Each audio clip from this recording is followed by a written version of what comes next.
Myth number 2, police waste time and money pursuing marijuana users. They should spend it on serious crime. Well, police don't go to rock concerts and bust people who light up.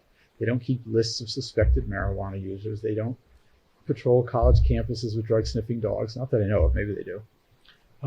Basically, they don't go looking for marijuana possession. You can try this experiment. You can call the local police and say, I know somebody who smokes pot every night in their own home, and they will laugh at you.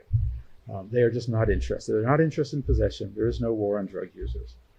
This was in a columnist from the Los Angeles Times a couple of years ago, and he put it very nicely, so I want to read it. The weed warriors are back, and one old tale they're spinning is pure bunk.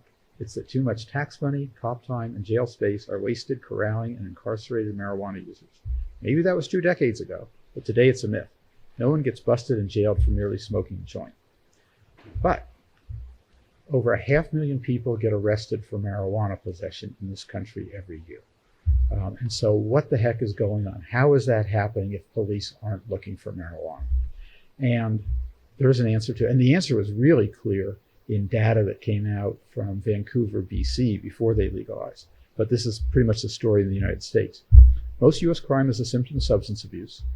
We used to do this study that Congress discontinued. Last time it was done in 2013, the Arrestee Drug Abuse Monitoring Survey, where in several cities they looked at how many people, they just drug tested huge numbers of people who were arrested.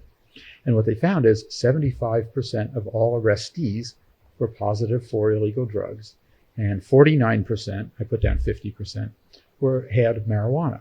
They tested positive, which means half of all arrestees are current marijuana users. I work with drug addicts, a lot of people do, and they carry their drugs everywhere. They never plan on getting caught. They always plan on getting high, and so they are very often carrying drugs when they get arrested. And this is what they found in Vancouver, BC. Almost all the arrests were incidental arrests. They were arrested for something else, and they had drugs on them at the time. That is the vast majority of these marijuana arrests. And you can see this is a graph of pot arrests. Pot arrests have just skyrocketed as marijuana has gone up, but they're not being prosecuted, they're not being incarcerated. So that's what happens. Police find pot and other drugs when they stop and arrest people for other reasons. So they don't go looking for them, the drugs actually come to them. They don't spend time, they don't spend money in pursuit of drug possession. And the irony is they say police should be pursuing more serious crimes. The only time they find drug possession is when they are pursuing more serious crimes. A couple exceptions, and you hear this everywhere. Domestic violence. If police get called, there's a woman with a black eye, and she says, oh, I'm clumsy, I fell down. They've got nothing to go on. They know they got to get the guy out of the house or he's going to abuse her as soon as they leave. They will search for drugs. And if they find drugs, they will take him to jail right then. But other than that, it's rarely prosecuted. So these 500,000 arrests are not a drug war gone mad. They're the result of drug abusing criminals who carry drugs with them everywhere. Really, there's not a war on marijuana.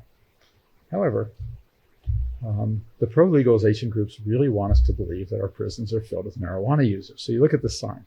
700,000 marijuana arrests is called mass incarceration. Well, none of those people are being incarcerated, and they know that when they make these signs. But this is how we're misinformed. They want to equate these arrests with incarceration, but like I said, these arrests are rarely prosecuted and really never incarcerated.